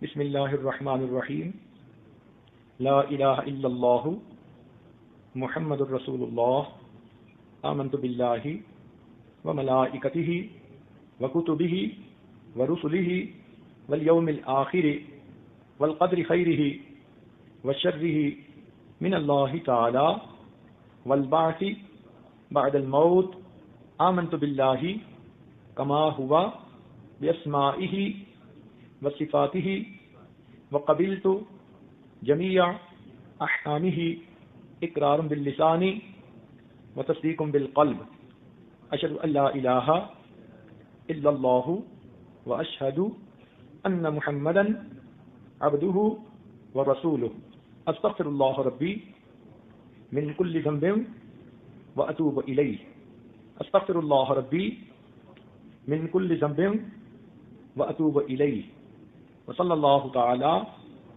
علی خیر خلقہ سیدنا محمد وعلی آلہ واصحابہ اجمعین برحمتک یا ارحم الراحمین۔ اب ان کلمات کو پڑھ کے آپ توبہ طائب ہو چکی ہیں، چند معمولات ہیں ان کو توجہ سے کیجیے۔ اس عاجز نے جو کچھ کارگزاری کے چند واقعات سنائے تو شیطان کسی کے ذہن میں یہ نہ ڈالے کہ اپنے منہ میاں مٹھو بنے۔ اس عاجز کو یہاں آتے ہوئے کئی سال گزر چکے، الحمدللہ مختلف محفلوں میں مردوں نے عورتوں نے اس عاجز سے کبھی ایسی باتیں نہیں سنی ہوں گی، عادت ہی نہیں ہے ایسی باتیں کہنے کی، مگر اس دفعہ پہلے دن اعتکاف سے ہی دوستوں نے مجبور کرنا شروع کر دیا کہ بیعت کے بارے میں کچھ تفصیل بتائیں، اس کے فوائد بتائیں، اور پہلے دن سے لے کے آج 10واں دن ہے اس عاجز نے خاموشی اختیار کی۔ آج دل میں یہ بات آئی کہ اگر کسی کو اس بات کے کھلنے سے فائدہ ہو جائے تو یہ عاجز کیوں رکاوٹ بنے، اس وجہ سے یہ چند باتیں آپ کی خدمت میں پیش کر دیں۔ اس میں عاجز کا کوئی کمال نہیں، یہ میرے شیخ کا کمال ہے، ان کی نسبت سچی پکی تھی۔ اس عاجز کی حیثیت تو ڈاکیے کی طرح ہے، تحفہ بھیجنے والا تحفہ بھیجتا ہے، ڈاکیے کا کام تو تحفہ پہنچا دینا ہوتا ہے۔ تو ہمارے مشائخ کی محنت ہے، ہمارے مشائخ کی اللہ کے یہاں قبولیت ہے۔ اس عاجز کو آپ ایک ڈاکیے کی طرح سمجھیں کہ یہ ان کی اس نعمت کو آپ تک پہنچانے کے لیے ڈاکیہ بن کے حاضر ہو گیا ہے۔ ہاں دیکھا یہ گیا ہے کہ دعوت تو ہوتی ہے بڑوں کی، لیکن جب وہ کھا کے دسترخوان سے اٹھ جاتے ہیں تو جو گھر کے خادم نوکر ہوتے ہیں ان کو بھی وہی بریانی کھانے کو ملتی ہے جو بڑوں نے کھائی ہوتی ہے۔ تو اس عاجز کی حیثیت بھی سلسلہ کے ایک نوکر اور خادم کی سی ہے۔ یہ روحانیت کی بریانی ہمارے بڑوں نے پکائی اور خوب کھائی، اب وہ چونکہ دنیا سے چلے گئے اس لیے اب دسترخوان پہ بچا ہوا ہم کھاتے پھر رہے ہیں، ورنہ اپنی محنت تو صفر ہے۔ اللہ تعالیٰ ہمارے عیوب پہ پردے ہی ڈالے اور ہمیں قیامت کے دن اپنے مشائخ کے سامنے رسوا ہونے سے محفوظ فرمائے اور ہمیں اس نسبت کی حفاظت کی توفیق عطا فرمائے۔ تو یہ چند باتیں اس لیے کہیں کہ دوستوں کا اصرار تھا اور مضمون کو کھولنا بھی ضروری تھا، تو اس لیے یہ چند باتیں کہہ دیں، ورنہ اپنا دل ان باتوں کو کرنے کو ہرگز آمادہ نہیں تھا۔ اللہ جانتا ہے کہ اللہ کے لیے کہی ہے، اللہ تعالیٰ اس کو قبول فرما لے۔ معمولات کے بارے میں ذرا سن لیجیے۔ سب سے پہلے مراقبہ۔ مراقبے کا مطلب کیا ہے کہ تھوڑی دیر ساری دنیا کے خیالات سے ہٹ کٹ جانا اور اللہ تعالیٰ کی یاد میں ڈوب جانا۔ تو انسان باوضو ہو، قبلہ رو ہو، اتحیات کی شکل میں بیٹھے یا آلتی پالتی مار کے بیٹھے، چار زانو بیٹھے۔ عورتوں کو چاہیے کہ جب نماز سے فارغ ہوں تو اپنے دوپٹے کو ایسے کر لیں کہ جیسے گھونگھٹ ہوتا ہے اور آنکھوں کو بند کر لیں، دوپٹے کو چہرے پہ کرتے ہوئے یوں سمجھیں کہ آج میں اپنے کپڑے پہ چہرے پہ یہ کپڑا ڈال رہی ہوں، ایک وقت آئے گا کہ مجھے کفن پہنا دیا جائے گا۔ آج میں اپنی مرضی سے آنکھیں بند کر رہی ہوں، ایک وقت آئے گا یہ آنکھیں ہمیشہ کے لیے بند ہو جائیں گی۔ ساری دنیا سے اپنے آپ کو آپ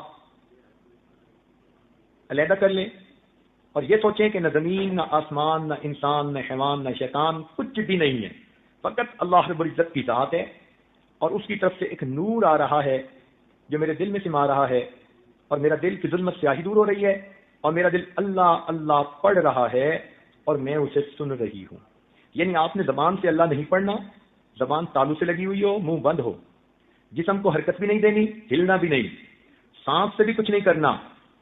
جیسے آپ کے پاس ٹیپ ہو اور اس پہ قاری سدیس صاحب کی تلاوت ہو رہی ہو تو آپ غور سے بیٹھ کے سنتی ہیں، نہ سانس کو کچھ ہوتا ہے نہ جسم کو کچھ حرکت ہوتی ہے، ذرا توجہ دے رہی ہوتی ہیں۔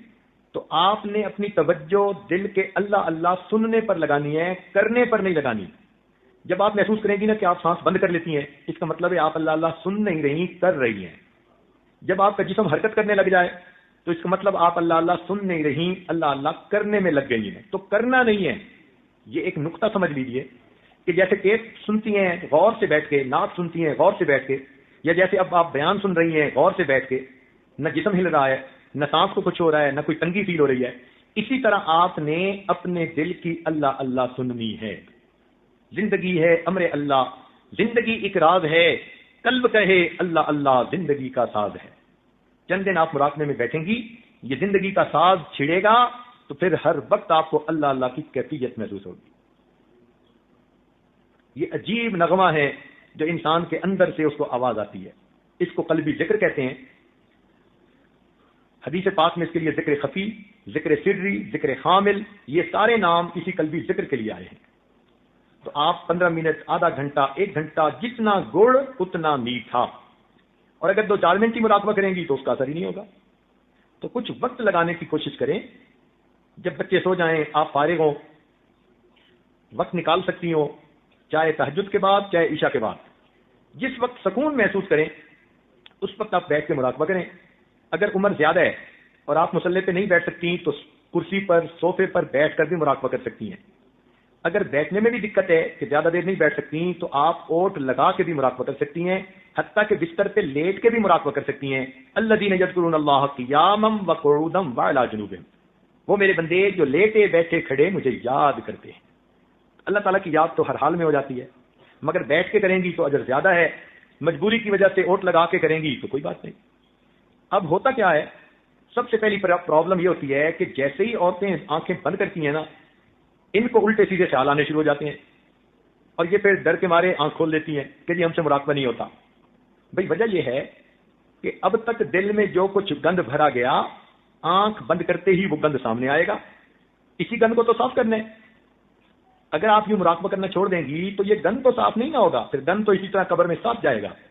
یہ تو رونے والی بات ہے، بلکہ خطرے کی بات ہے کہ جلدی سے جلدی دل کو صاف کر لو، ورنہ جو گند مجھے آنکھ بند کر کے اب محسوس ہوتا ہے، اگر اللہ نے قیامت کے دن اس گند کو کھول دیا پھر میرا کیا بنے گا؟ تو اس لیے اس سے نہ گھبرائیں کہ خیالات گندے آتے ہیں، شیطانی، شہوانی، نفسانی آتے ہیں، تب گھبرانے کی ضرورت نہیں۔ جو کچھ اب تک دل میں ہم نے جمع کیا وہی کچھ ہے، دل کو ٹریش کین بنایا ہوا تھا، اس لیے اس کے اندر گند بھرا ہوا ہے۔ اب جیسے ہی ہم آنکھ بند کر کے دل میں جھانکتے ہیں ہمیں بو لگتی ہے۔ اس کی مثال یوں سمجھیں کہ اگر کمرے کے اندر فرض کرو چوہا مر گیا اور بو آ رہی ہے بہت ساری، اور کوئی عادت ذرا دروازہ کھولے اور بو آئے اور یہ دروازہ بند کر دے اور کہ جی میں تو دروازہ کھولتی نہیں، مجھے تو بہت بو آتی ہے، تو یہ بو کبھی ختم نہیں ہوگی۔ اس کا طریقہ یہی کہ آپ اس بو کو تھوڑی دیر کے لیے برداشت کریں، دروازہ کھولیں اور اس چوہے کو اٹھوا کر باہر ڈلوا دیں اور جگہ صاف کروا کے روم فریشنر چھڑک دیں تو کمرے سے بو ہمیشہ کے لیے ختم ہو جائے گی۔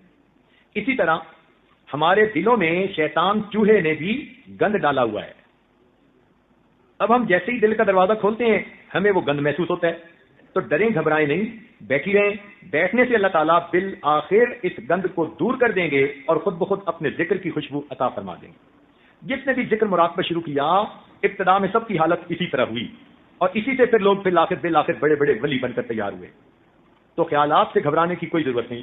اگر گندا خیال آئے تو جھٹک دیں، پھر اللہ اللہ کرنا شروع کر دیں، پھر جھٹک دیں، پھر اللہ اللہ۔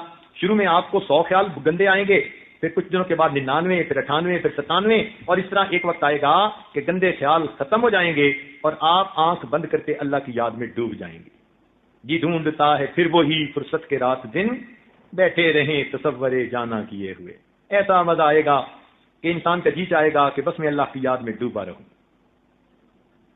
دل کے آئینے میں ہے تصویر یار، جب ذرا گردن جھکائی دیکھ لی۔ جب آپ گردن جھکائیں گی آپ کو پھر دل سے اللہ اللہ کی آواز آئے گی۔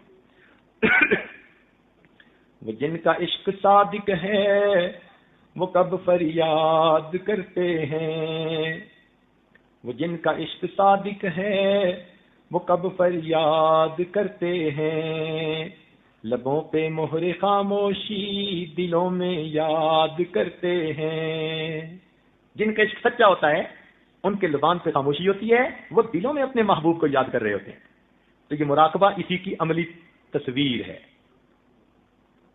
تو ایک تو خیالات سے گھبرانے کی ضرورت نہیں، اور دوسرا کئی مرتبہ عورتیں یہ شکایت کرتی ہیں کہ جب مراقبے میں بیٹھتی ہیں ہمیں نیند آ جاتی ہے، اس سے بھی گھبرانے کی کوئی بات نہیں۔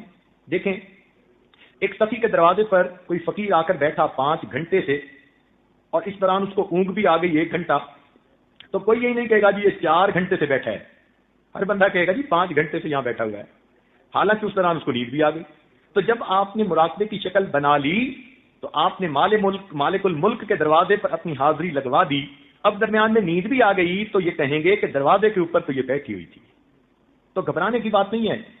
اصل میں ابتدا میں عورتیں سکینہ اور نیند کے درمیان فرق نہیں کر سکتی، ان کو نہیں پتہ چلتا اذ یغشیکم النعاس امنۃ منہ، نعاس ایک اونگ سی محسوس ہوتی ہے مگر وہ تو اللہ کی طرف سے رحمت کے برسنے کا موقع ہوتا ہے. تو عام عورتیں اس کو نیند سمجھ لیتی ہیں. ان باریکیوں میں جانے کی بجائے موٹی سی بات ہے کہ نیند آئے تو پرواہ نہ کریں. نیند کی حالت میں بھی انسان کا دل ذکر کرتا رہتا ہے. تو جب ان دو باتوں کی آپ کو پرواہ نہیں تو اب آپ آدھا گھنٹہ مراقبہ صبح شام کریں, 1 گھنٹہ کریں, 2 گھنٹے کریں. ایسی بھی اللہ کی نیک بندیاں ہیں, وہ روزانہ مختلف اوقات میں 3 گھنٹے روزانہ مراقبہ کرتی ہیں. اور 2 گھنٹے مراقبہ صبح شام, یہ تو بہت خواتین ہے. اور 1 گھنٹے کی تو تعداد گننی بھی مشکل ہے. آدھا گھنٹہ صبح, آدھا گھنٹہ شام. تو آپ اگر مراقبے میں بیٹھیں گی تو دل قابو میں آئے گا. لیکن جب آپ کا دل جاری ہو گیا تو ایسی لذت آپ کو ملے گی کہ آپ نماز میں کھڑی ہوں گی اور آپ تو مقام احسان والی نماز پڑھیں گی تو مزہ آ جائے گا. اپنی زبان سے آپ کہیں گی کہ حضرت مجھے تو یوں لگتا ہے میں دنیا میں پیدا ہی اب ہوئی ہوں, اب سے پہلے میں نے سارا وقت ضائع کر دیا. تو اس لیے اس مراقبے کو کرنے کی کوشش کیجیے. یہ بڑا عجیب ذکر ہے, بے ریاض ذکر ہے. آپ عورتوں کی محفل میں بیٹھ کے اپنے قلبی ذکر کر رہی ہوں گی, کسی کو پتہ ہی نہیں کہ آپ کر رہی ہیں یا نہیں کر رہی. تو اس لیے نوجوان بچیاں خوب مراقبہ کریں تاکہ ان کے دل اللہ تعالیٰ کی یاد سے لبریز ہو جائیں, اللہ تعالیٰ کی محبت آ جائے. وقوف قلبی کا مطلب ہوتا ہے کہ چلتے پھرتے لیٹے بیٹھے اپنا دھیان اللہ کی طرف رکھنا. اس میں اللہ اللہ کرنا ضروری نہیں ہوتا, بس برا خیال دل میں نہ ہو, دھیان اللہ تعالیٰ کی طرف رہے. درود شریف پڑھنا, استغفار پڑھنا, قرآن پاک پڑھنا, یہ تو پہلے بھی کئی مرتبہ سمجھا چکے. آخری چیز ہے رابطہ شیخ. رابطہ شیخ کا کیا مطلب کہ جو اپنے باطنی حالات و کیفیات ہوں وقتاً فوقتاً فون کے ذریعے یا ای میل کے ذریعے یا خط کے ذریعے اپنے شیخ کو پہنچانا اور پھر ان کی ہدایات کے مطابق ذکر کرتی رہنا. آج تو اتنا کمیونیکیشن کا دور ہے کہ لوگوں نے دنیا کو گلوبل ویلیج کہنا شروع کر دیا ہے. تو آپ بھی اپنے حالات کیفیات پہنچاتی رہیں, یہ عاجز آپ کے لیے دعائیں کرتا رہے گا. کئی مرتبہ آپ کی طرف سے تو خطوط آئیں گے, یہ عاجز دعا کا جواب فوراً دے دے گا, مگر ضروری نہیں کہ اس کے خط کا بھی جواب پہنچے. ہاں جہاں بہت ضروری ہوتا ہے یہ عاجز وقت نکال کے اور کاموں کو روک کے خط کا جواب بھی دے دیتا ہے, لیکن وہ واقعی بہت اہم ہوتا ہے. روٹین کی باتیں ایسی ہوتی ہیں کہ ان کو دعاؤں کی ضرورت ہوتی ہے, توجہات کی ضرورت ہوتی ہے, تو غائبانہ توجہ بھی کر دیتے ہیں, دعا بھی کر دیتے ہیں. ان کو قلبی جواب مل جاتا ہے تو وہ مصروفیت کا خیال رکھتے ہوئے اسی کو قبول فرما لیں. اگر یہ عاجز جو ڈاک روز مل رہی ہے نا, اس کو اگر روزانہ پڑھنا شروع کرے تو اندازاً مجھے 1 گھنٹہ کم از کم پڑھنے کے لیے چاہیے. اتنی ای میل آتی ہیں, اور اگر ان کا جواب لکھنے بیٹھوں تو کم از کم 3 سے 4 گھنٹے ان کے جواب کے لیے چاہیے. تو پھر 5 گھنٹے روزانہ اس کام کے لیے کہاں سے نکالیں؟ سفر بھی کرنے ہوتے ہیں, پروگرام بھی کرنے ہوتے ہیں, اور جہاں جاتے ہیں لوگوں کو پتہ ہے کہ 10 منٹ تو زندگی کے فارغ نہیں ہو پاتے, تو یہ گھنٹے کہاں سے نکالیں؟ امر مجبوری. اس لیے پھر یہ کہتے ہیں کہ بھئی دعائیں دے دی جاتی ہیں, اسی پہ آپ خوش ہو جایا کریں کہ ہماری حالات ہمارے شیخ کو پہنچ گئے اور ان کے علم میں آ گئے, وہ دعائیں کر رہے ہیں. روحانی تعلق ہوتا ہے آپ لوگوں سے, مگر خط کا جواب پڑھنے کے لیے اب عام طور پر مذکورات کے خطوط میں ایسی باتیں ہوتی ہیں کہ کسی اور سے جواب لکھوا بھی نہیں سکتے. مردوں کے خط ہوں تو چلو کسی عالم سے کہہ دیا, خلفاء میں سے کسی کہہ دیا کہ جی آپ اس کا جواب لکھ دیں, مگر عورتوں کی باتیں ایسی ہوتی ہیں کہ امانت ہوتی ہیں, تو کسی دوسرے کے ذریعے سے لکھوا بھی نہیں سکتے, تو یہ بھی مجبوری ہے. اس لیے عورتوں کو چاہیے کہ اپنی طرف سے حالات پہنچاتی رہیں اور دل میں مطمئن رہیں کہ اگر ضروری ہوگا تو ہمیں جواب بھی پہنچ جائے گا. ویسے ساجد کی عادت ہے کہ جو بچیاں باقاعدہ خط لکھتی ہیں, بتاتی ہیں, ان کو خط کا جواب نہ بھی دے. جب کبھی اللہ تعالیٰ فون پہ بات کروا دیتے ہیں یا ملاقات کروا دیتے ہیں تو یہ عاجز ان کی کیفیات کے بارے میں ان کو پورا سمجھا دیتا ہے. اس کو رابطہ شیخ کہتے ہیں. تو ان 6 باتوں کا آپ خیال کریں گی تو اللہ تعالیٰ دل کی دنیا کو بدلیں گے اور انشاءاللہ اللہ تعالیٰ کی محبت دل میں بڑھے گی. ابھی تھوڑی دیر کے لیے مراقبہ کر لیں تاکہ اس کے بعد دعا کر سکیں. آنکھوں کو بند کر لیجئے, سر کو جھکا لیجئے. دنیا اور جو کچھ دنیا میں ہے اس سے ہٹ کٹ کے اللہ تعالیٰ کی یاد میں ڈوب جائے. لا الہ الا اللہ محمد رسول اللہ. دعا کیجئے اور آج کی اس محفل کو, اس رمضان مبارک کی آخری محفل سمجھتے ہوئے, اپنی توبہ کی قبولیت کا آخری چاند سمجھتے ہوئے اللہ تعالیٰ سے خوب دعا مانگ لیجئے. پروردگار عالم ہمارے گناہوں کو معاف فرما دے, اور یہ بخشش کا عشرہ ہے, مغفرت کا عشرہ ہے, عتق من النار کا آخری دن ہے. اللہ تعالیٰ ہمیں جہنم کے عذاب سے محفوظ فرما دے. سبحان ربک العلی الوہاب. اللہم صلی علی سیدنا محمد وعلی آل سیدنا محمد وبارک وسلم. ربنا ظلمنا انفسنا وَإِن لَّمْ تَغْفِرْ لَنَا وَتَرْحَمْنَا لَنَكُونَنَّ مِنَ الْخَاسِرِينَ. اے مالک ہم آپ کے عاجز مسکین بندے ہیں, ہمارے گناہوں کو معاف فرما. اے اللہ اب تک جو بیانات ہوئے ان کے کہنے میں کوئی کوتاہی ہوئی معاف فرما, سننے والوں سے ادب میں کوتاہی ہوئی اس کو بھی معاف فرما. اے مالک ہماری اصلاح فرما, اللہ ہم گندے ہیں، ہمیں صحیح معنوں میں بندہ بنا، بگڑے ہوئے ہیں ہماری اصلاح فرما، بکھرے ہوئے ہیں ہمیں جمعیت نصیب فرما۔ اے اللہ آپ کی طلب میں ہم یہاں آ کر بیٹھتے ہیں، اللہ ہمیں اپنا تعلق نصیب فرما۔ اے اللہ یہ اعتکاف میں بیٹھنے والے مختلف ملکوں سے مختلف شہروں سے یہاں ایک جگہ جمع ہیں، اے اللہ آپ کی محبت میں جمع ہوئے ہیں، آپ کی تلاش میں یہاں جمع ہوئے ہیں، اے اللہ رحمت فرما دیجیے، ان کا آنا قبول کر لیجیے، ان کے پہلے ہوئے دامن اللہ بھر دیجیے۔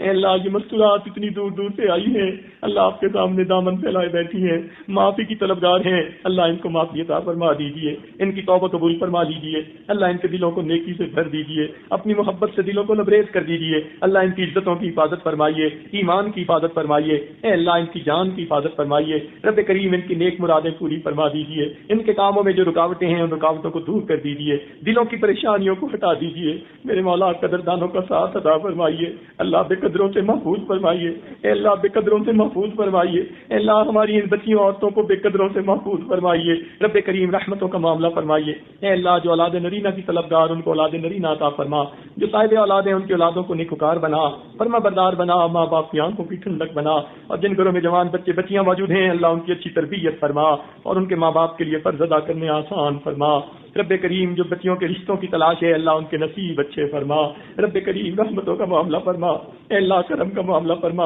اے اللہ آج یہ آخری لمحات ہیں اور آخری اوقات ہیں، آخری دن کے اللہ ہمارے اس وقت میں ہماری مغفرت فرما، رب کریم آپ کے در کی دہلیز پکڑ کے بیٹھے ہیں، میرے مولا گندے ہیں ہم مجرم ہیں، اللہ آپ کے سامنے کوئی جھوٹ نہیں بول سکتا، میرے مولا آپ ہمارے دلوں کے بھید جانتے ہیں، رب کریم جو گناہ ہم نے ارادے سے کیے معاف فرما، بنا ارادے کے کیے معاف فرما، اور اللہ آئندہ گناہوں سے ہماری حفاظت فرما، اللہ ہمارے تمام اقوال افعال احوال جو آپ کے قرب میں رکاوٹ بنے ہوئے ہیں اللہ ہم ان سے توبہ کرتے ہیں، میرے مالک ہماری توبہ قبول فرما، ہم چاہے نہ چاہیں پیشانی کے بالوں سے پکڑ کے ہمیں اپنا بنا، رب کریم رحمتوں کا معاملہ فرما، اے اللہ دل کی نیک تمناؤں کو پورا فرما، اولادوں کو نیکوکار بنا، فرما بردار بنا، ماں باپ کی آنکھوں کی ٹھنڈک بنا، اللہ اولاد کے غموں سے محفوظ فرما، اولاد کے دکھوں سے محفوظ فرما، اولادوں کی پریشانیوں سے محفوظ فرما، رب کریم آنے والے وقت کو گزرے وقت سے بہتر فرما، آنے والی زندگی کو گزری زندگی کا کفارہ بنا، رب کریم ہماری ان دعاؤں کو اپنی رحمت سے قبول فرما، جنہوں نے دعاؤں کے پیغامات بھیجے اللہ سب کی نیک حاجات کو پورا فرما، رب کریم ہمارے والدین عزیز اقارب مشائخ جو فوت ہو چکے سب کی مغفرت فرما، جن کی آپ نے مغفرت کر دی قرب کے اعلیٰ درجات عطا فرما، ربنا تقبل منا انک انت السمیع العلیم تب علینا انک انت التواب الرحیم، صلی اللہ تعالی علی حبیبہ سیدنا محمد وآلہ واصحابہ اجمعین برحمتک یا